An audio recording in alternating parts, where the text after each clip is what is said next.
Xbox On. Welcome to Xbox On, a podcast with one host about one console, Xbox. I'm said host Jesse DeRosa, and on today's episode, we'll be talking about the latest Xbox news for the week of May 1st, 2025, including new rumors suggest Xbox has next-generation controllers on the way, Oblivion Remastered is killing it, Remedy's new PvE shooter looks skeptically awesome, and more.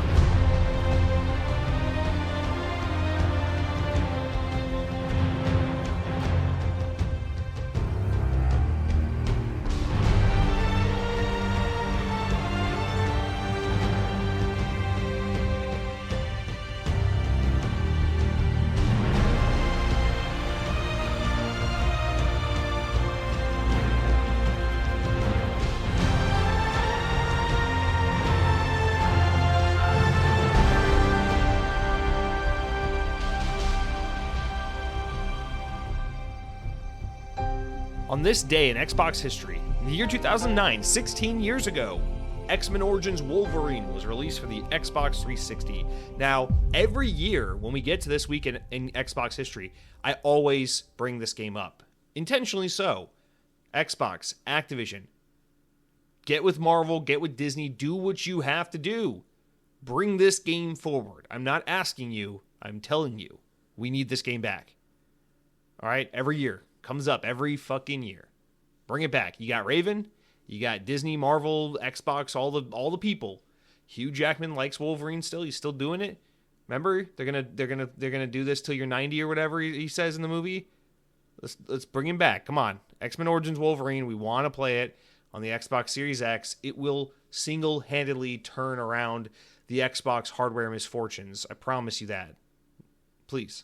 Thank you. Okay, guys, welcome to Xbox On, episode 309? Mr. Parksy writes in and says, "Hi, Jesse. We've had to wait a whole week just to find out if you managed to get a Switch 2 pre-order or not. I'm sure we will hear about it soon." Oh, yeah, boy, you're going to hear about first thing. It's all I care about. It's all I care about right now. It's the Switch 2 pre-order. So, yeah, here's the thing is it's like, it's good. It's good news. I got a Switch 2 pre-order. But the problem is, I am so stressed out about the Switch 2 pre-order because the experience was an absolute nightmare. In fact, as we talk about it right now, I'm literally checking my pre-order history on Target's app because I'm obsessed with making sure they don't cancel this thing. So, I mean, anyone who tried to pre-order the Switch 2 knows that it was a fucking nightmare situation. It was horribly managed, horribly handled, and I am very, very fortunate that I was one of the people that managed to actually get one of these pre-orders. It's just, dude, it just drives me nuts that it's like, if you want to be a part of something early, like you gotta stress out, you gotta lose sleep, you gotta plan, you gotta become an expert in something. I'm so exhausted from it. It's like, why does it have to be this way? Like, everyone's gonna want to Switch 2, so just make millions and millions of these things in advance before you put them up for pre-order, and work with your fucking retail partners to make sure their piece of shit websites are able to handle this. I know it's like easier said than done, but like, dude, we've had these problems for long enough that by now there really should be solutions and plans in place to make this less of a horrible experience for the consumer. You know, like it was like 11:45 p.m. 15 minutes before pre-orders went live. I had my desktop, I had my Surface Pro, I had my phone, and I had multiple tabs between all three devices going. And then my girlfriend had her laptop and her phone with multiple tabs open. And it's just like we're just hovering over the computer waiting for it to strike midnight so you can F5 and add that thing to cart. Walmart.com, BestBuy.com, Target.com. It was such a mess, man. And it's fun. Like, it's fun. Like, if you get one, it's fun to look back on and be like, yo, that was kind of crazy. But like, it really shouldn't be like a slaughter fest for people to be like, here, take $500 from me, Nintendo. It was a madhouse when the Xbox Series X went up for pre-order. It was a madhouse when the PS5 went up for pre-order. I'm tired of it. It shouldn't have to be this stressful. However, I can't complain personally because I was one of the lucky few that got one. I managed to get through Target.com, and what makes that extra impressive, I guess, if you want to put it that way, is that Target seemed to be the retailer that most people were struggling with. It seems like, Best Buy fucked up the most and didn't go live till like 35 minutes late, but Target was the one most people were having issues just even checking out or getting anywhere with, and I somehow managed to get not one, but two Nintendo Switch 2 pre-orders. I didn't realize in like my F5 click, add to cart, check out, like fit of rage, I accidentally ordered the $450 version that doesn't come with the Mario Kart game, the non-bundle version. Accidentally ordered that without realizing it and successfully checked out and sent it to ship to my old apartment I haven't lived at for 2 years. So I got a regular version of the Switch 2 shipping to my old apartment, and then I successfully got the proper bundle shipping to my home with Mario Kart included and everything. That's the one I wanted. So here's the dilemma is I'm not a reseller. I don't want to hoard consoles. I want everyone to get a fair shake. I want some lucky guy to be able to get this extra Switch I pre-ordered from me. I asked around everyone I tried to hold the Switch for. I asked family members, friends, everyone. I was like, hey, does anybody need a Switch? I got an extra one, and nobody wanted it. Well, one guy wanted it, but he was a bitch about it because it wasn't the bundle. Anyway, so I asked around. Nobody wanted it. I was like, okay, so I'm clear to cancel this extra Switch, especially because it's shipping to my old apartment. I don't live there anymore. Cancel this pre-order. Just move on. I got the one I need. But here's the thing. It's twofold. One, I am terrified that Target is going to cancel one of these pre-orders. I know it's been a full week, so I'm probably clear. But I'm terrified Target is going to cancel these. If I cancel one, they might cancel both.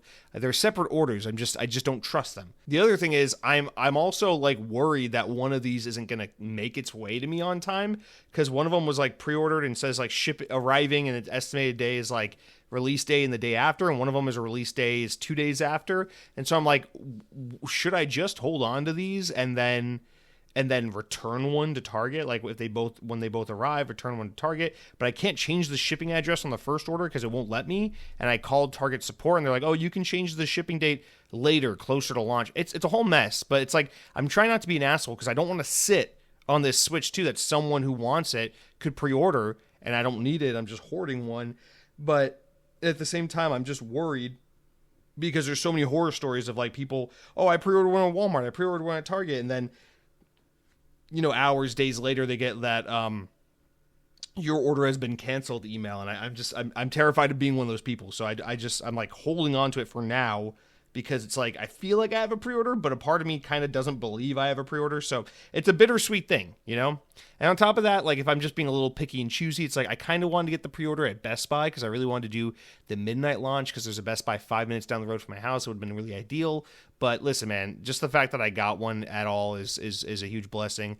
So whatever, man. If I got to wait, day of for them to ship it to my house, that's totally fucking fine. I went ahead and I took that Thursday, Friday off work, so if all goes well, Target will ship this thing to my house on launch day, sometime that morning or afternoon, and I will just spend a long weekend doing nothing but playing Mario Kart World. So I'm very much looking forward to that, but I'm also like very much torn up about what I do with this pre-order situation.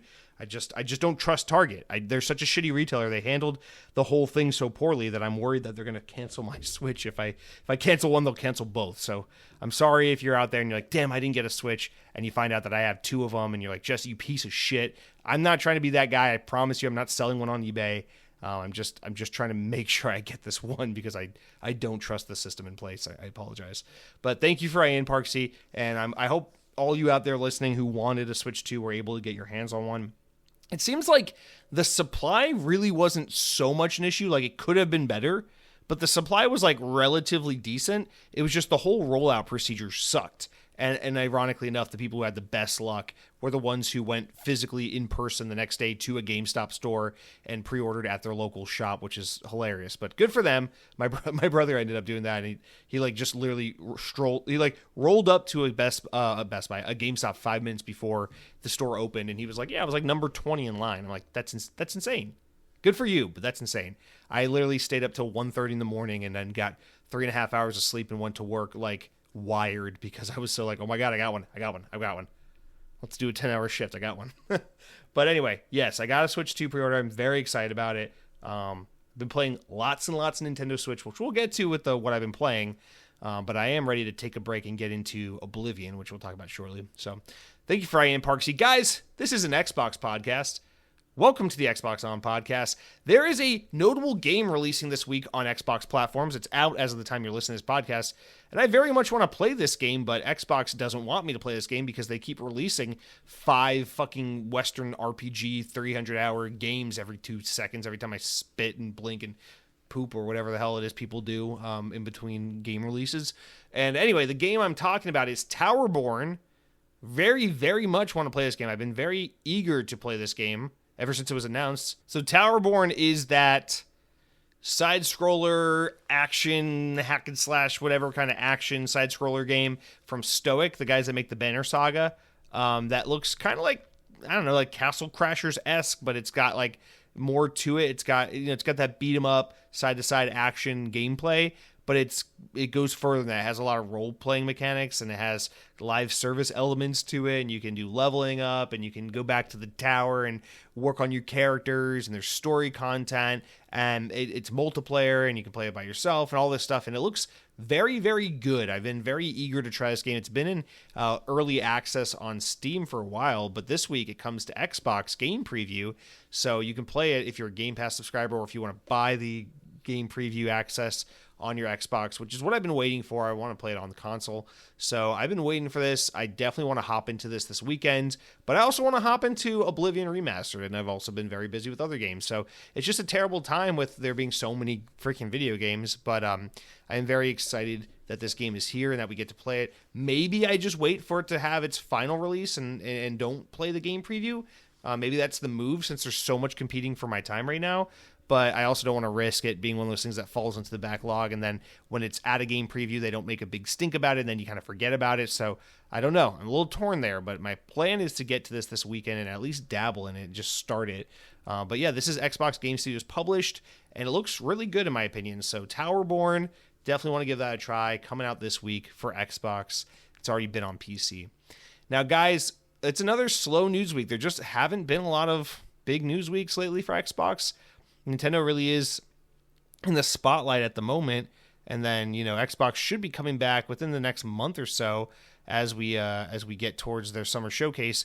But thankfully that Elder Scrolls stuff happened, because otherwise there'd really be nothing Xbox to talk about other than the fact that they're just bringing all their games to Game Pass within 10 seconds of each other. So it's it's Oblivion Remastered, then it's Doom in a few weeks, and then it's their summer showcase. So things are like really firing on all cylinders over at Xbox in terms of like content and everything. It's just in terms of the news cycle, there's not too much to go on, but that's good. Sometimes no news is good news. Sometimes it's good to be quiet, let the games do the talking. I think we're kind of in one of those periods where the games are doing the talking. I enjoyed Avowed. I enjoyed South of Midnight. I want to play Expedition 33. I'm looking forward to playing Oblivion and Towerborne.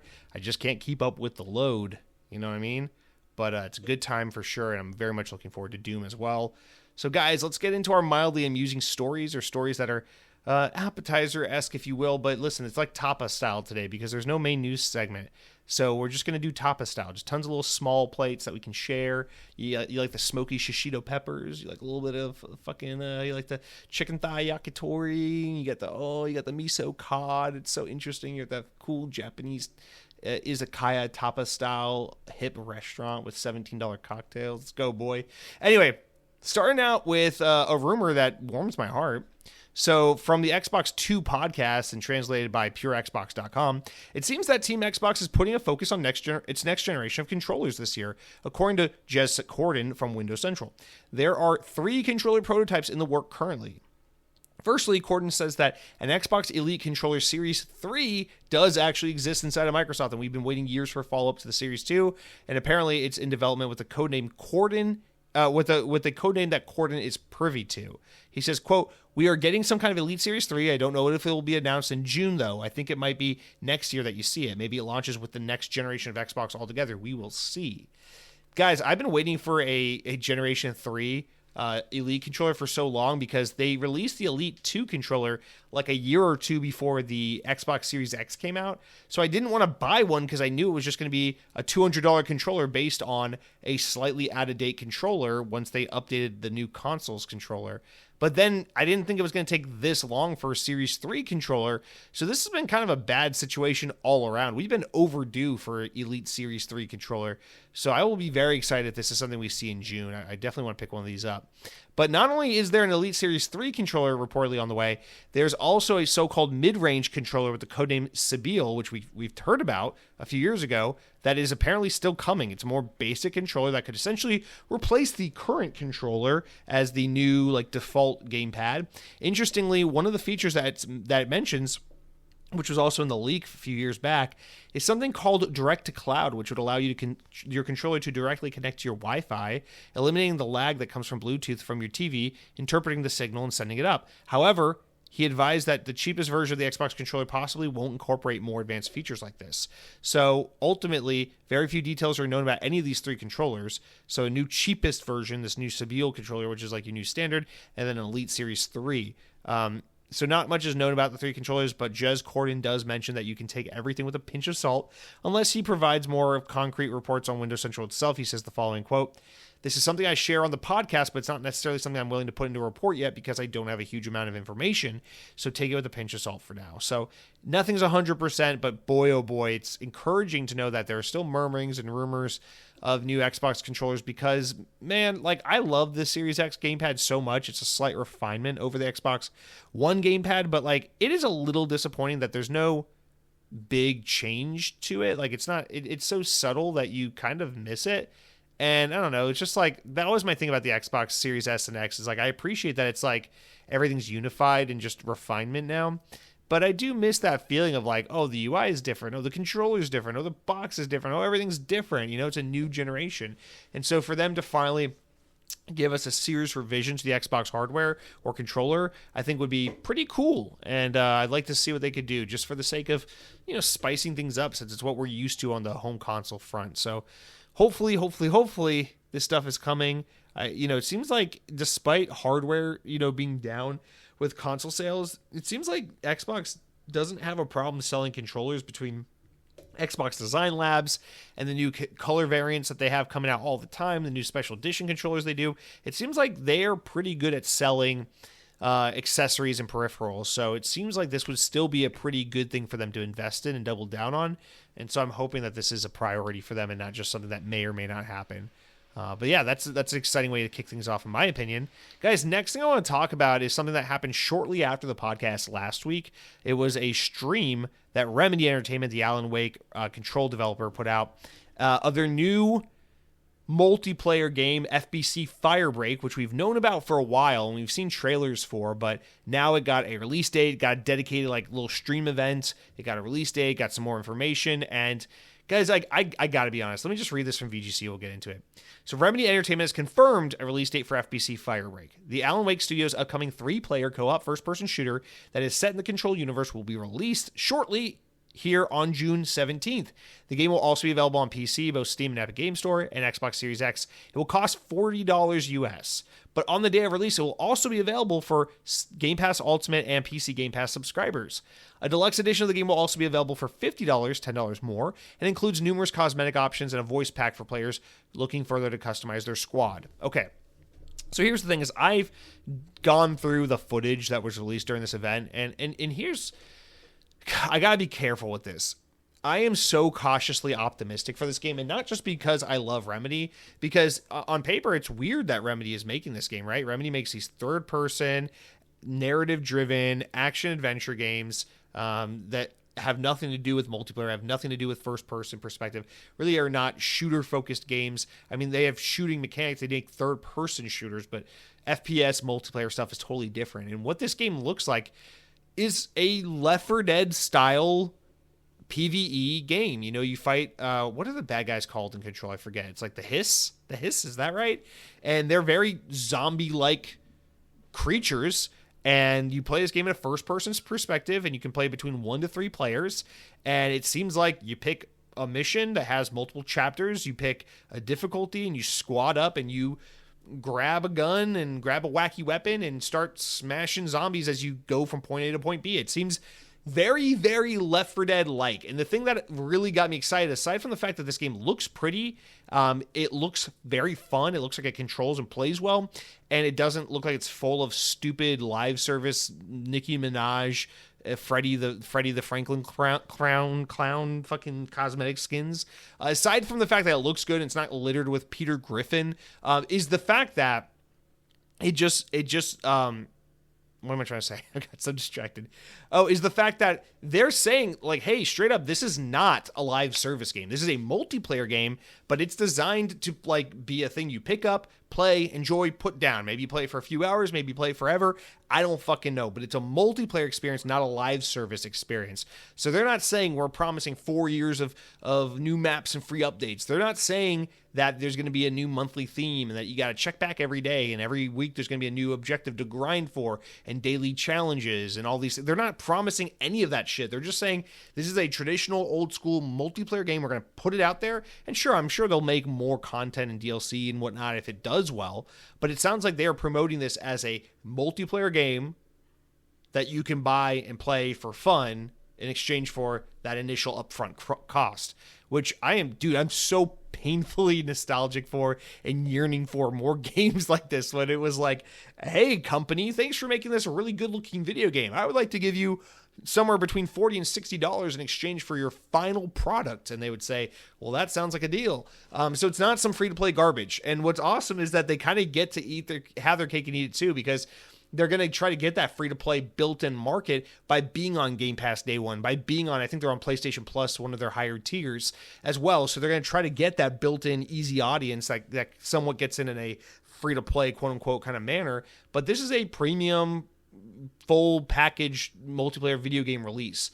And listen, I know we've been burned so many times, Back for Blood and all these types of games where it's like, this kind of looks like Left 4 Dead, and then it's not even remotely as close to Left 4 Dead, but I am always yearning for something that not is Left 4 Dead. I don't need it to be an actual sequel to Left 4 Dead, but just something that kind of captures the spirit and the pure fun and the pick up and play, just this is awesome nature that Left 4 Dead had, and maybe also has some like tone and mood and atmosphere like Left 4 Dead just oozed.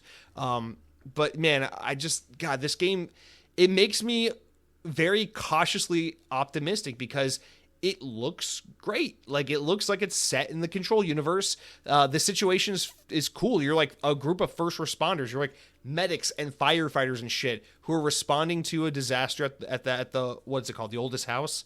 And you show up and you're just like this team of just random first responders.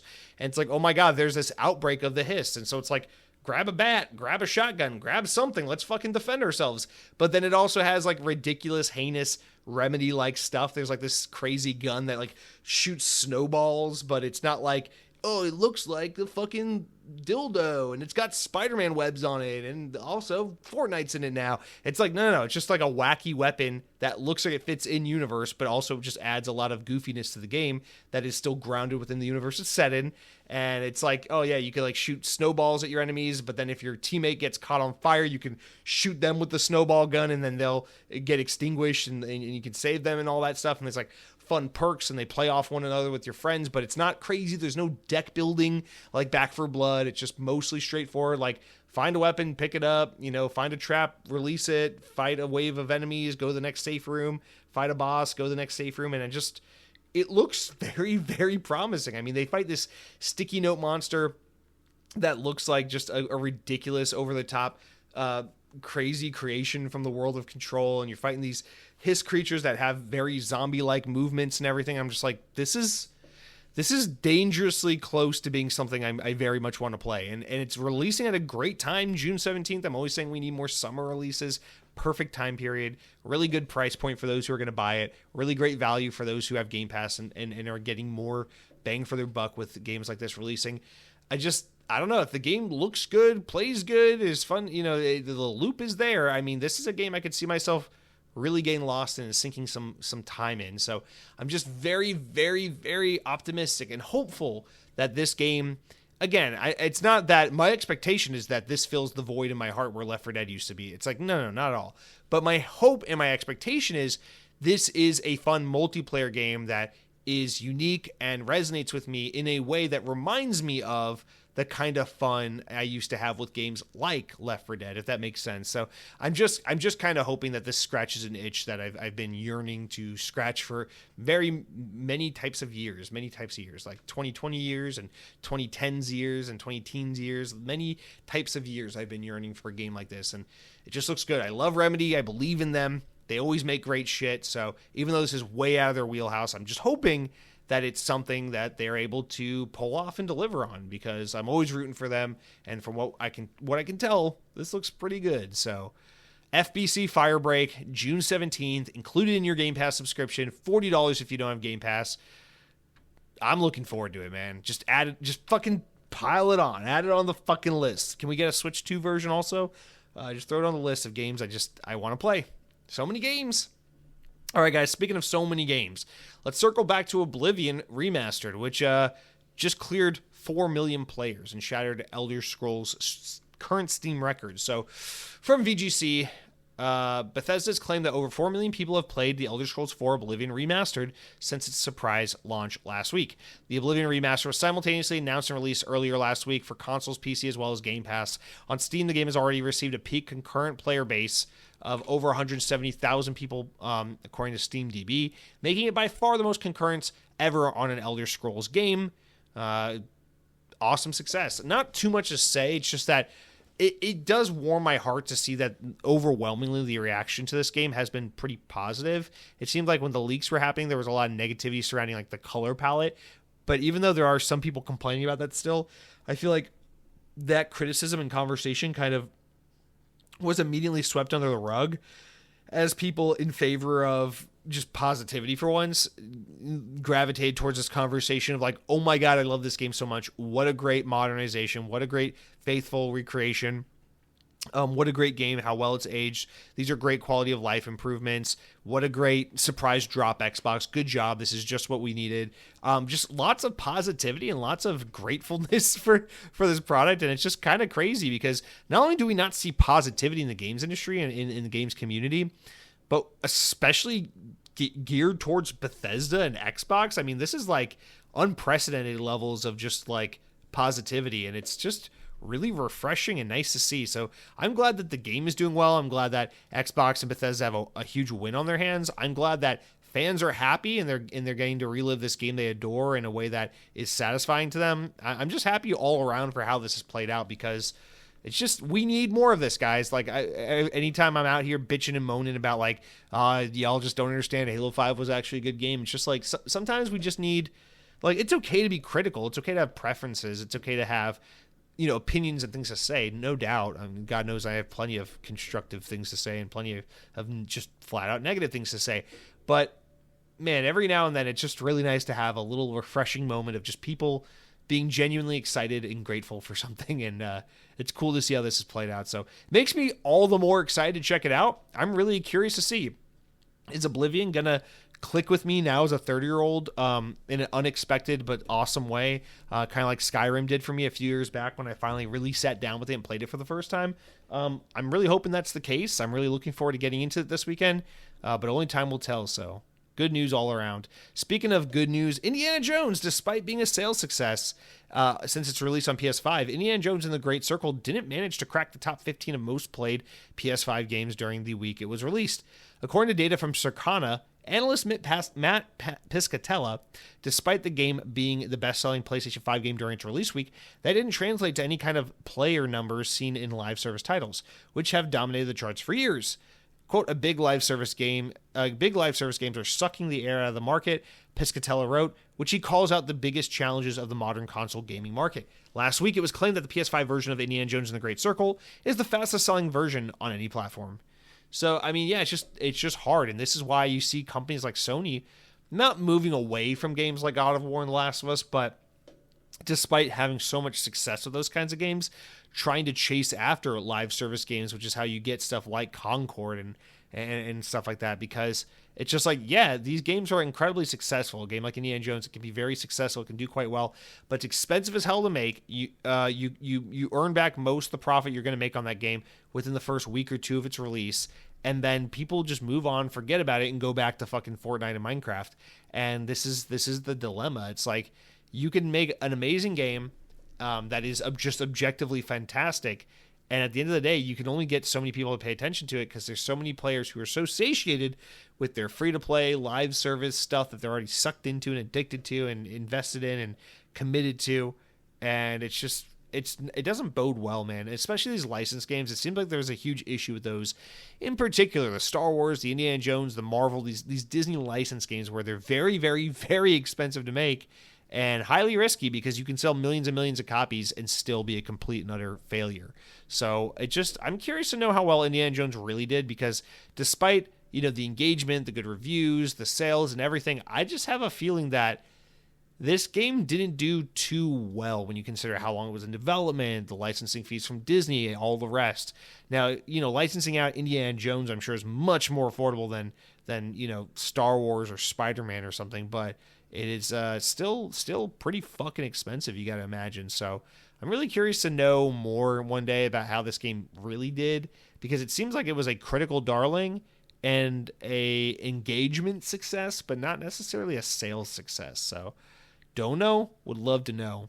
I think we'll learn a lot based on, do they jump right into an Indiana Jones 2, or do they go back to original IP like Wolfenstein, or like owned IP like Wolfenstein? So I think that'll be very telling as to how this game truly did for them, with when we see what Machine Games does next. All right, guys, speaking of next, who knows what's next for all these EA and Respawn employees who just got laid off? Man, that's a horrible segue. But from VGC, EA has canceled 2 projects at Apex Legends Studio Respawn and reportedly laid off hundreds of workers across the entire business.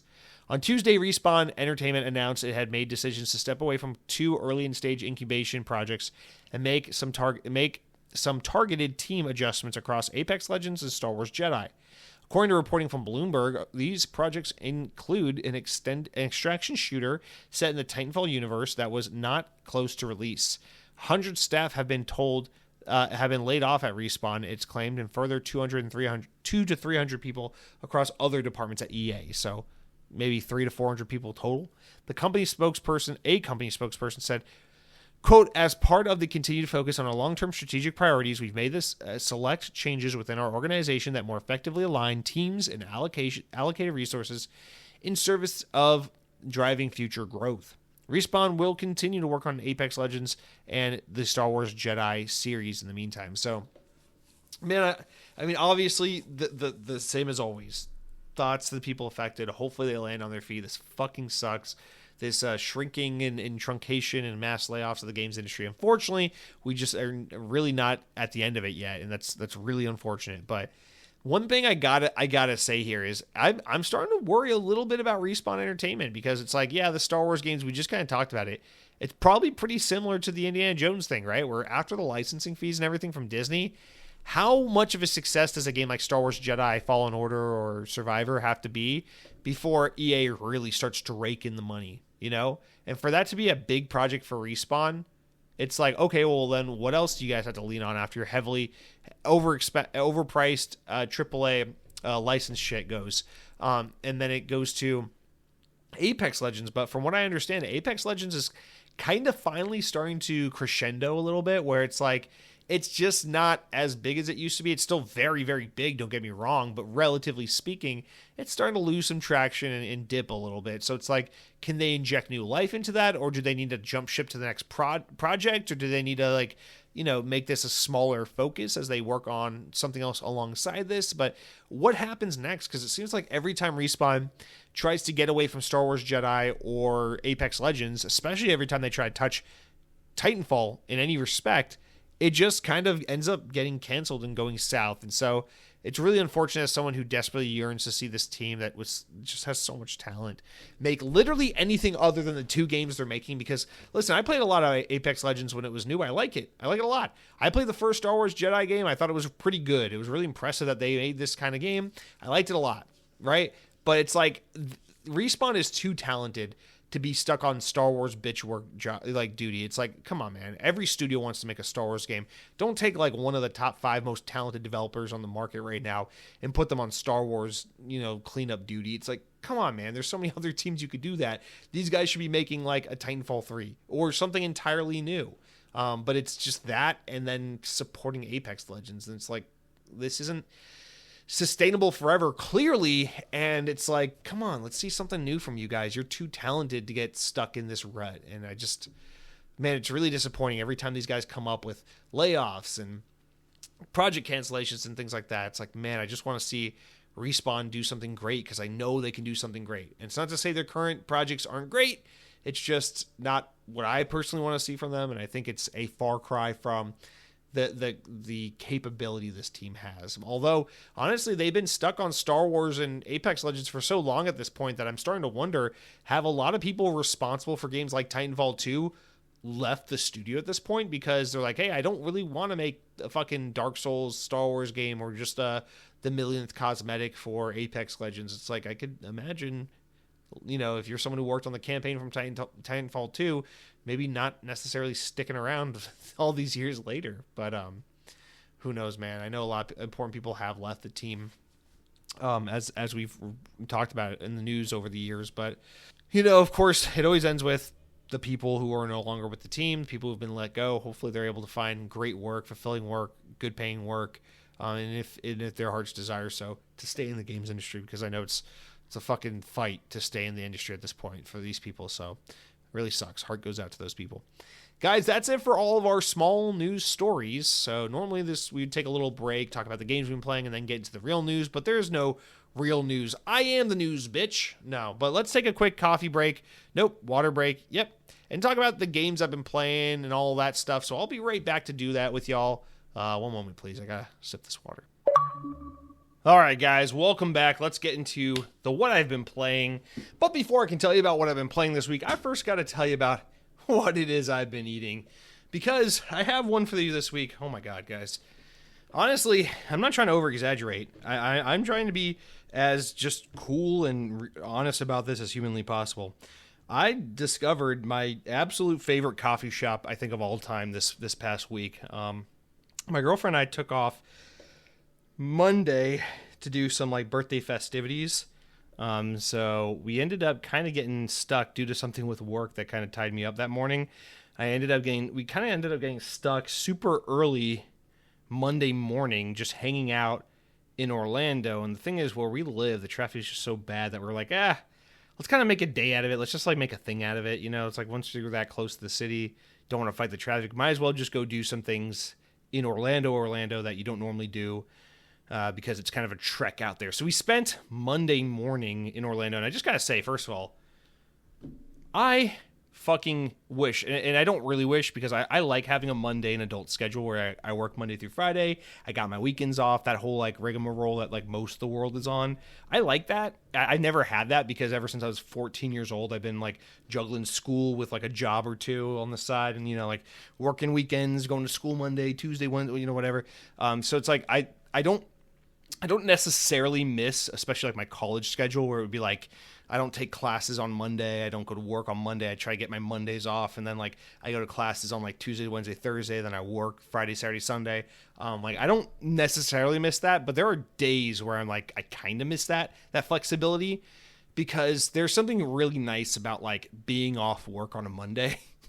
That I haven't experienced in so long. That used to be my life. I worked in the service industry. I was a student. That was my life, especially in college.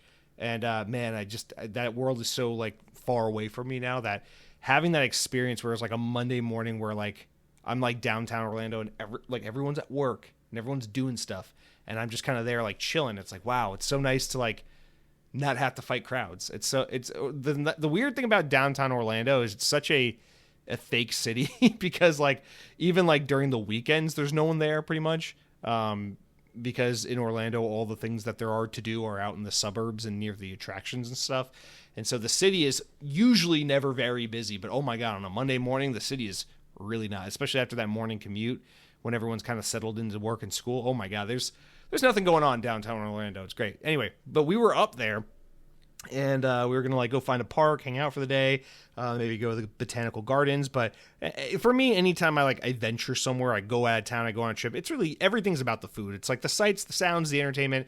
That's all just side stuff to fill in the gaps. But for me, it's all about the food. So I'm okay, let me check out a couple places I have saved in my ever-growing Google Maps list of restaurants and places I want to check out. So I was let's go to a couple different coffee shops and cafes. And I went to this place that's been open, I think it's been open for about 2 years. It's relatively new, in downtown Orlando, called Han Coffee, Haan Coffee.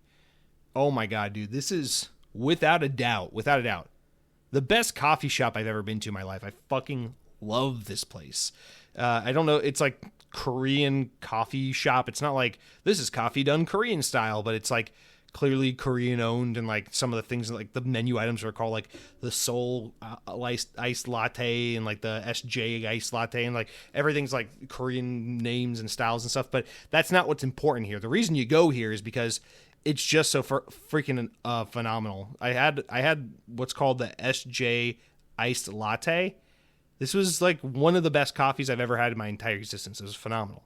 It's just so incredibly balanced and nutty and sweet and creamy, but it had a nice strong coffee flavor. It's perfect. It was so good.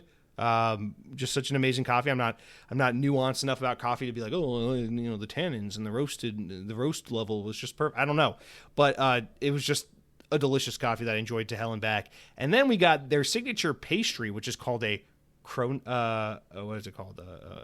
It's a cross between a croissant and a waffle. So they call it a croffle, which I fucking hate when trendy places do that and they fucking hybridize names like that. But it doesn't matter because this was without a doubt the best pastry I've had, at least in the past 5 years. Like I'm telling you, like this could be the best pastry of all time.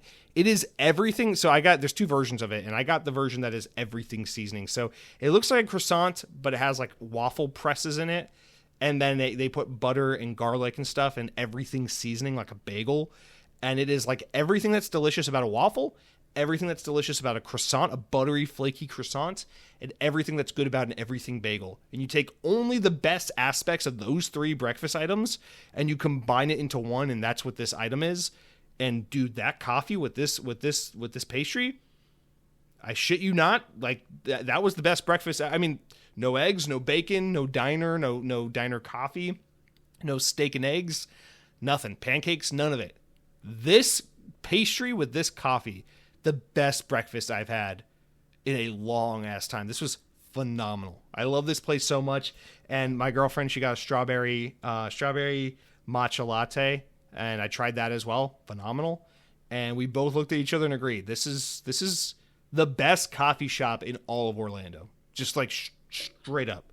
Like I'm not to be like that hipster trashy dude, but it's like I listen, man. I love coffee shops. Like if I'm in a place, if I'm in like a new town, one thing I want to do is try coffee shop. I love coffee shops. I like chain coffee shops. I like local coffee shops. I like Starbucks. I like Dunkin' Donuts.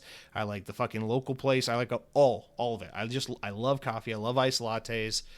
I love donuts and croissants and bagels and fucking all the rest. It's just, actually, I don't really care about donuts that much. That's not true. But I love croissants. I love pastries. I love bagels and breakfast items, bacon, egg, and cheese, all the rest. So to me, like, whenever I'm somewhere or I'm exploring something, great way to do something fun, instantly get your dopamine up and just start the day off right. It's like, go find a coffee shop, have a drink, have a pastry. That's how you start your day off. And so, dude, Han Coffee, I'm going to say it again. Best. I mean, listen, Florida's got good coffee. We got Joffrey's out in Tampa. I'm a huge Joffrey's guy. I love Joffrey's. We got Caribou Coffee out in Tampa now, which I went to this past weekend because I always end up in Tampa these days. Love Caribou Coffee. It's my favorite chain coffee shop. We have tons of great local coffee shops in Orlando. I've been to plenty of them, but Han Coffee by far. Number one, absolutely love this place. And right after it, we went to the park and we went for a walk. We walked a couple miles, hung out for a little bit, and then we were gonna go do something else. But I was like, honestly, I really want another latte. That last one was so good. So I tried another coffee shop that's on my list of places I want to try in Orlando. And let me pull it up. I forget the name of it already. The Glass Knife. It's in Winter Park. Glass Knife, another coffee shop I've been wanting to try. It was totally fine. The coffee was technically great. The pastry I had, it was like their like fancy version of a Pop-Tart. It was pretty fun. It was fine. The atmosphere in the coffee shop, super nice. I liked it. Han Coffee, so much better, man. It's the best coffee. So I'll shut up now, but boy, oh boy, this place is like, and it's so crazy because we were just talking about it the other day, how it's like, I'd rather go to Tampa than Orlando, like 10 times out of 10, because from where we live, with traffic and everything, it takes us the same amount of time to get to Tampa or Orlando because we're kind of in between the two, but closer to Orlando. but with traffic, it's the same commute in either direction, basically. So we always, especially these days, like we go to Tampa probably twice a month at this point. Like I'm in Tampa all the time. I love Tampa. It's my favorite city in Florida by far. But man, like honestly, between this coffee shop alone, maybe a hockey game, catching the Solar Bears or something, it's like, I don't know, man. Like, I want to spend more time in Orlando just so I can have this place again. So good. So that's it for what I've been eating. I'll shut up now about the coffee. Like, Jesse, I don't want to hear about it. Nobody cares about your coffee. Listen, I care about my coffee. Please be nice. Yeah, the place is phenomenal. And then let's move on to what I've been playing. So my Xbox, my poor Xbox, my Series S has not been turned on a single time in the past week. My Series X has only been played the past week by my girlfriend catching up on her Fortnite in Disney. What's that game called? Disney Dream Valley.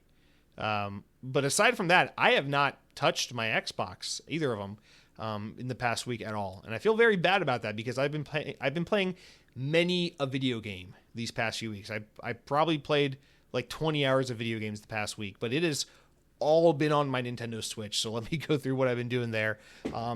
Dabbling still a little bit in Splatoon 3, but really the main game I played this past week was Metroid Dread.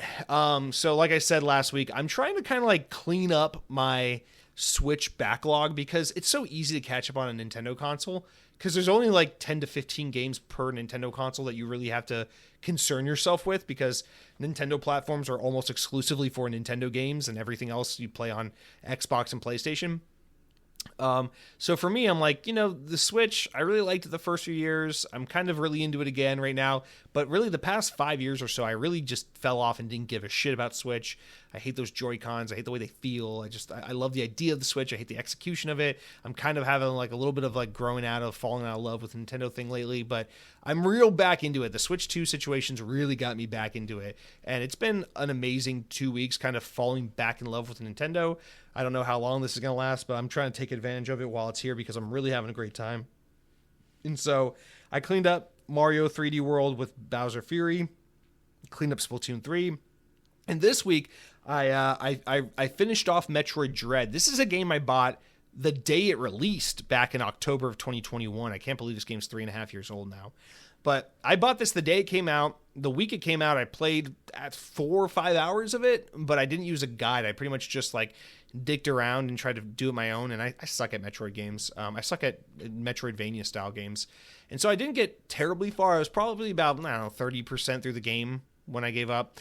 But I gave up not because it was too hard, but because it was just one of those things where it was like, I was really enjoying the game. I remember talking about it on this podcast saying, I really like Metroid Dread. I think it's a great game. But I just kind of got distracted and fell off. That was like the early Xbox Series X years. Halo Infinite was coming out around that time. It was, I was just very distracted by Xbox at that time. So I put it down. I just wasn't 100% in the mood for it when it came out, although I was enjoying it. But I forced myself to go back to it this week because I was like, no. I love Metroid. Metroid's actually one of my favorite video game franchises of all time. Always has been. Metroid's a weird one because it's not a series where I go back and replay the games again and again. There aren't very many Metroid games. But it's a series where, like, I've played every Metroid game, and I absolutely adore the franchise, and I have so much appreciation for it, but it's just one. It's like, I play the game, and I move on. I think it's because the games intimidate me with the backtracking and the getting lost and the exploration. It stresses me out. I always get, like, such a great feeling after I complete a Metroid game, but the process sometimes stresses me out to no end. But I love the atmosphere, the music, the vibe, the art of Metroid. It's, like, I have no touchstone to it because I didn't grow up loving the Alien movies. I've never seen them. I'm sure they're great. I've just never watched them. But like I'm so grateful for the Alien film franchise because it's why we have the Metroid video game franchise. And I just absolutely adore the Metroid franchise. I think Samus is an awesome character. I think these games are just totally super badass. And so I played Metroid Dread. And I played it in a way that would probably make most Metroid fans have an aneurysm, which is I literally pulled up a guide. So I started a new save file. I didn't pick up on my old save file because I don't remember everything. I want to start fresh. So I started a brand new save file, and I pulled up a YouTube 100% speedrun video that's like 5 hours long, and I just followed it to a T. I'd watch 30 seconds of the video, pause, play 30 seconds of the game, pause, watch 30 seconds of the video, pause, play, like back and forth and back and forth. And as the game progressed, I did more and more of like, I can figure out this room, and I'd do it. and then I'd watch the video, make sure I did it right, and then go back. But I played it a lot like this because I was like, I'm on such a time crunch to get through Metroid Dread and then get to this game and get to Elder Scrolls and get to fucking Towerborne and get to Doom and get to Expedition 33 and get to Animal Crossing and Mario Wonder, and then the Switch 2 comes out. I'm trying to play all these games, and I still need to play Spider-Man 2 on Steam. I'm trying to do all this, so I'm like, let me just do this because it can guarantee that I will complete Metroid Dread this week if I play it in this really weird, obtuse way. And so I did it, and you know what? Whatever. Video games are all about having fun. Who cares how someone did it as long as they had fun? I really enjoyed playing it this way. And the thing about this game is it's like, if I wasn't so blindsided by nostalgia, I would go as far as to say Metroid Dread is probably the best Metroid game, or at least the best 2D Metroid game. I'm a huge Prime fan. My favorite Metroid games, I have a favorite 2D and a favorite 3D. Favorite 2D is definitely Metroid Fusion for the Game Boy Advanced, and my favorite 3D is definitely Metroid Prime 3 for the Wii. So those are my two favorite Metroid games, but honestly, if it weren't for the deep-seated, like, I just have such fuzzy memories of, like, bringing my Game Boy Advance to church, and my buddy Marcus gave me Metroid Fusion. That's how I got the game, and I remember he gave it to me, and I was just like, oh my god, this game is so amazing, and never played anything like it. And then I remember that day we went to a baseball game, like his dad and my dad took us to a baseball game, and I remember, like, we're at Turner Field at the Atlanta Braves game, and we're just like fucking playing our Game Boy Advances, playing Metroid Fusion shit. I just have such fuzzy memories of that game, just like getting engrossed by the creepy, eerie feeling of it and all that, and just the gameplay is so fun, and like that sensation of like, I don't know where to go. I'm so frustrated. I hate this game. And then you figure out where to go, and you're like, I feel so smart. I feel so good. I figured it out. And when you're a kid and you have all that patience with your video games, it's like, it's so much more rewarding, because as an adult, I'm like, I don't have time for this. But as a kid, I'm like, oh yeah, I can figure this puzzle out. I got nothing but time on my hands. I got no money. I just got plenty of time. So I don't know. I love Metroid Fusion. To me, that will always be like the best Metroid. But I think Metroid Dread is a phenomenal follow-up to that game. And I think it is, from a gameplay standpoint and a design standpoint, it's pretty fucking phenomenal. And it's so funny. I'm such a hypocrite because I love making fun of like Souls-like games and stuff, but Metroid is very much, one of those games where it's like the boss battles will kick your ass and you will die and die and die again. And what you got to do is learn the attack patterns of the boss, study it hard, practice, and eventually the boss battle will become super easy because you will learn their attack moves, you will learn what you need to do to combat them, and you will just practice the skill until you've mastered the song and dance of this particular battle. And I felt that way particularly at the end of the game when I was at the final boss, because the first like 20 times that final boss kicked my ass, I was like, holy fuck, he has three phases of the battle, and if you die in phase 2 or you die in phase 3, you start back at phase 1. There's no checkpoint. I was like, fuck this game. And I just kept watching videos of how other people did it. I kept trying to memorize the attack patterns, memorize the tips and tricks, how to do it, and I just kept practicing. And eventually I got it right, and I beat the game, and the ending is fucking awesome. And I was like, this is phenomenal. I feel so like good, like I overcame something. It's such a good feeling of a great feeling of accomplishment. But then I went back the next day, and I was like, that was a fun last boss. Let me see if I can do it again. So I booted up my save, and I just jumped right into the last boss again. And I beat him on my first try with minimal effort. It was so easy. I was like, God damn, this is what people talk about with like Elden Ring and shit. It's like that thing where you're kicking your ass because it's like, it's so hard. But then you learn and you study and you become a master of the game. You're a student and you become a master of the game. And then it's not so hard because you know how to do it. And Metroid, I guess, is the closest thing I'll ever get to really understanding that kind of satisfying gameplay loop, because I like Metroidvania style games a lot, but I have a low propensity for them because I just don't have the patience. So, aside from like my Metroid games and Guacamelee and games like that I've played, there aren't many games where I will have experienced that kind of phenomenon or experience. But Metroid Dread definitely gave me that a little bit, and it was such a frustrating up and down, but ultimately super rewarding experience. And I just adore this game. The gameplay is fluid. It feels great. The shooting is great. The power-ups are great. The level design is great. I love the fucking helpless, ominous, creepy experience of like trying to evade the EMMIs and then the ME robots, and then eventually you power up and you kill them all. And it's just, the story is cool. It's just, I fucking love Metroid. This game, this experience reminded me of everything I love about this series. And it was such a treat.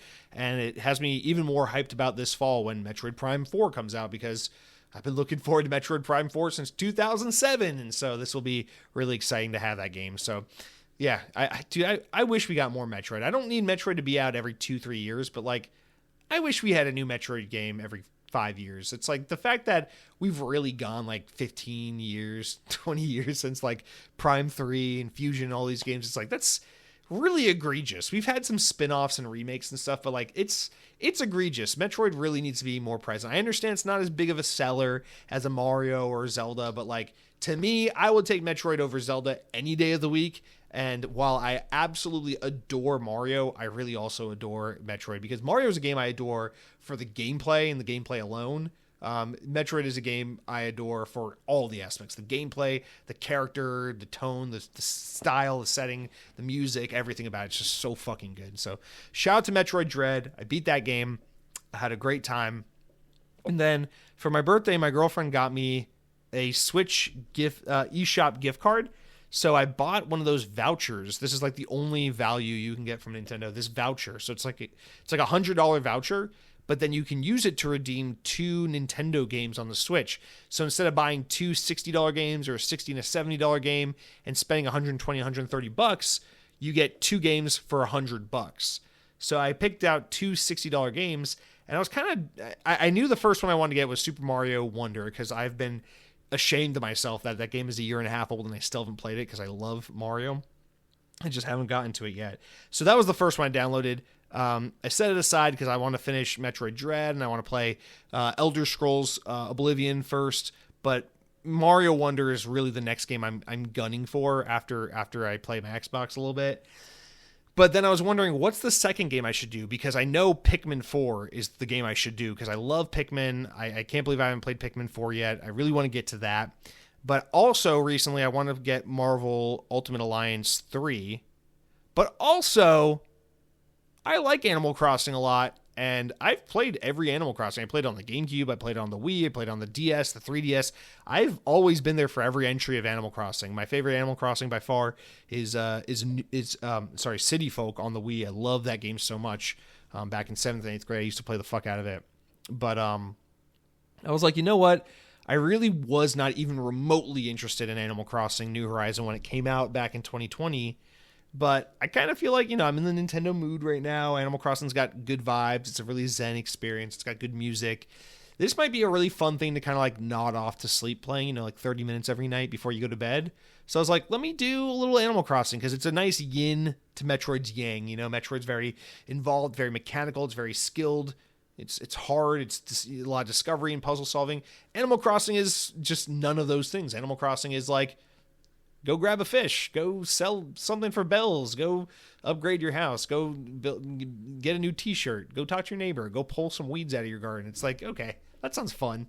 So I just thought this would be a nice balance to that experience. So I've been dabbling in Animal Crossing New Horizon, probably only about 4 hours into it right now, 5 hours into it.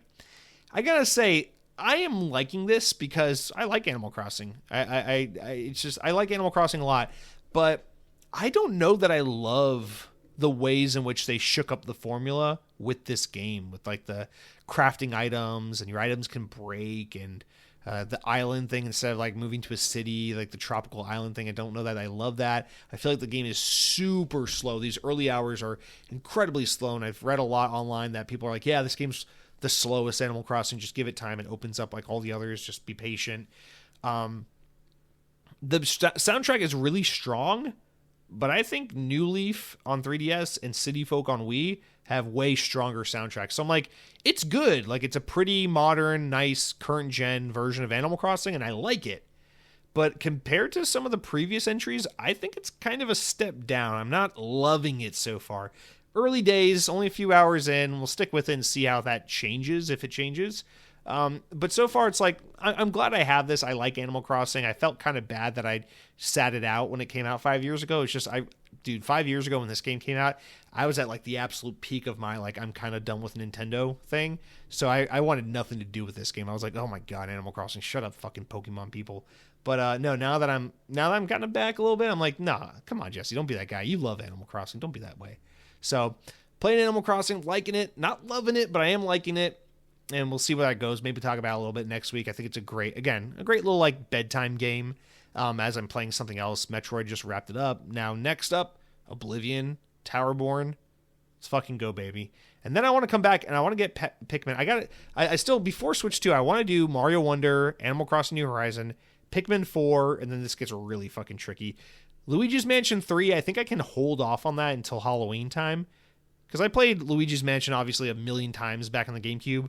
I played Luigi's Mansion 2 when it came out back on the 3DS a long time ago. Never played Luigi's Mansion 3. So I'm like, okay, maybe save that for Halloween. But if I can do Pikmin 4, Animal Crossing, Mario Wonder, and then maybe Marvel Ultimate Alliance 3, that will pretty much be the entire Switch library for me, getting me totally ready for Switch 2.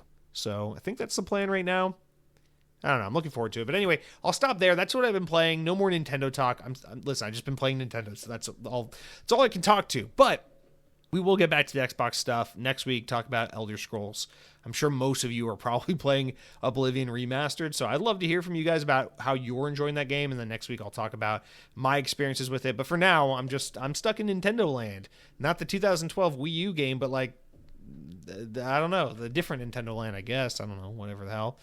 But let's wrap up this podcast, guys, with the important enough news stories. Stories important enough to make the podcast, but not important enough to warrant their own discussions, of which we got 3 quick ones here. Nexon will reportedly publish a new StarCraft and Overwatch mobile game, although, according to MTN, which I've never heard of, Nexon has been chosen by Blizzard to publish the mobile adaptations of these popular games, but nothing has been officially announced. This is just all, like, reporting. So we'll see about that.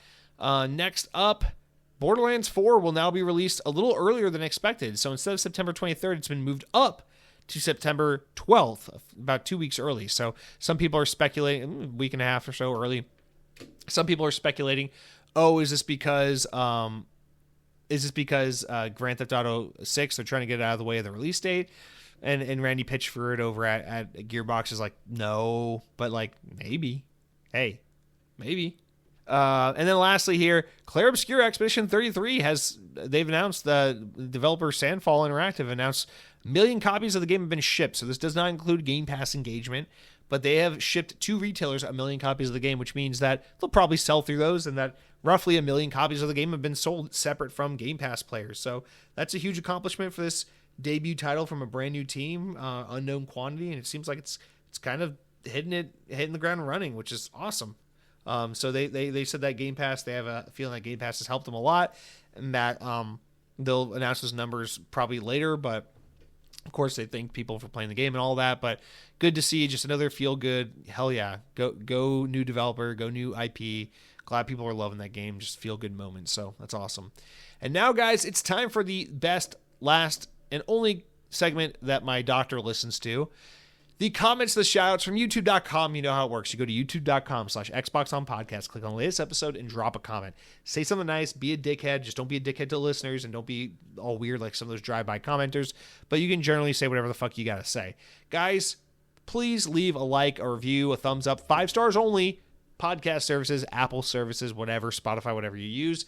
Appreciate the feedback, guys. It helps a lot. And let's hop into the comments. We only have 4 this week, but Happy Mario 64 kicks us off and says, "Hi, Jesse.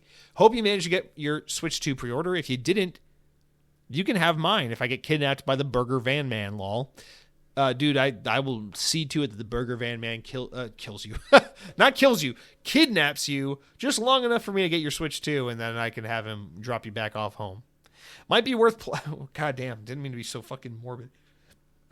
Thank you, Happy Mario, for being such a sweet man. He said, might be worth waiting to play Mario Wonder, since I'm sure they're going to do an update for it on the Switch too. Yeah, but I don't care. It's 2D Mario. I don't really give a shit. You know, I'll play it now. And then, like I get it. Like, I haven't played Zelda Tears of the Kingdom. I played Breath of the Wild, but not Tears of the Kingdom. Like, if I decide for some reason to go back and play Tears of the Kingdom, that's something I'd be willing to upgrade and experience on the Switch too. But, like, 2D Mario, it's like, I don't really care. They're not going to do anything that I need to see. You know, they're not going to upgrade it any meaningful way. But I see what you're saying. I appreciate the tip. Xbox, I'm playing South of Midnight. Really enjoying the game so far. So many games, just not enough time to play them. What I've been eating is homemade lamb kebabs. Delicious. Thanks for the podcast. Enjoy what free time you have. Amen, brother. Dude, homemade lamb kebabs sound phenomenal. That sounds amazing. Little Greek shit. I don't know. What are you doing? Are you putting some fucking tzatziki sauce, or is this like what is this? I don't know. Sounds good. I like it. I want it. I hope you have a great week, Mr. Mario. My mother writes it and says, "Hi, I'm not sure if we've met before, but I just wanted to remind you that you actually have two parents, and you're also half Irish/UK and half German." Okay, so one grandparent is Irish UK blend, and one is German. This is what I fucking hate. Here's the thing. This is how it works. From what I understand with most people, this is how it kind of works. It's like you arbitrarily, or at least in American culture, this is how it works. Everyone's mixed. So you kind of pick one and you stick with it. And it's like the one that like you culturally assimilate with, or the one that you have the last name from, or whatever. It's usually how it works. But like, listen, my whole life I was raised being told I'm Italian, and my dad's side's Italian, and meatballs and Mamma Mia and all that shit. And then like later in life, my mom's like, "But I'm also part German, and I'm also part English." And it's like, yeah, that's okay. But my last name's DeRosa, so nobody gives a shit because my last name might as well be Jesse Meatball, you know? So, And also, like, with all due respect, nobody really gives a shit if you're like English or anything, because it's kind of like vanilla, you know? The German part, that's cool. I'm half fascist, half Nazi. That's cool. And by cool, I mean terrifying. But anyway, I don't know. This is the thing. I grew up in a household that was very much constantly talking about our Italian heritage, the Italian food, the fucking Nani's meatballs, all that shit. And then only in hindsight do we want to be like, "Oh, but you also have German heritage." I'm like, yeah, but we never ate Wiener Schnitzel, and fucking no one ever yelled 9 at me at the dinner table. So, like, am I German? Am I really? The only German thing about me is that I'm way too fucking white to be Italian, and I have blonde hair, and people just refuse. People refuse to accept that I'm Italian. It's awesome. It's fucking awesome when they see your last name, and they're just like, "You're not Italian. You got blonde hair. You're pasty as shit." I'm like, I don't get the control of genetics. I got the hairiness of an Italian. What do you want from me, boy? But thank you for the clarification, Mother. Please tell your heritage to be better. Thank you. Cronky writes it and says, "As someone who has beaten Oblivion a dozen times or so, including the last few years, this is a remake, not a remaster. The movement, jumping, combat, etc. are all completely redone. Also, some of the quality of life improvements are godsends. The leveling system in the original was so bad. Truly a wonderful gift to the nerds." I'm glad you like it. I know you're really hyped on it. I know, again, it just seems like people are really hyped on it. And so I'm excited because I'm hoping the quality of life improvements and everything are enough to make the game feel really fresh and modern for someone like me who's never played the game. Really curious to see, is it going to feel old and dated in some ways? Is it going to feel new and fresh? I don't know. I'm just excited for it, but I'm glad you're loving it, Cronky. It sounds like most people probably are. And that's going to bring us to our final comment from Mr. Tim R. The R stands for remember. Look both ways before crossing the street. And he says, "I missed out on the Wii U for the same reason I will miss out on the Series S and X generation. So the Switch has been fantastic. I love that I don't have to miss out on the Wii U games since there are so many re-released on the Switch." Well, yeah, that's why they're all on Switch. I do get that it is a big letdown for those who are big enough fans to have been there for the Wii U. I plan on waiting to get Switch 2 despite really wanting one now. I will only be getting one for the entire generation, so I plan on waiting until either the mid-gen improvement comes out with a better battery life or something like that, or until they release an OLED version. Side note, I'm not the biggest fan of Spotify, especially for podcasts, but they allow you to comment on episodes as well as let you rate the podcast. So for listeners that don't want to open up YouTube and don't care about being included at the end of the show, that's an option there. Also, it would likely help for the show's favorability in the Spotify algorithm if there were engagement. So yes, thank you for that note, Tim R. Guys, please comment and like and rate on Spotify. I will be sure to try and make the effort to check the comments on Spotify, which I've never done. Maybe we already have some comments. I doubt it, but I will check. Good tip. Thank you, Tim R. Well, man, have you ever... Listen, I respect it. I respect the financial discipline, especially in your decision-making, so I don't mean to try and pressure you out of it. I think what you're doing is very mature, and it's probably something that people like myself need to also consider doing instead of just constantly buying the new thing, although I usually don't go for that mid-generation refresh. It's very rare that I do. So, like, I didn't go for the OLED Switch. I didn't go for the Xbox One X. Usually I just buy the early base one and then just kind of call it a day.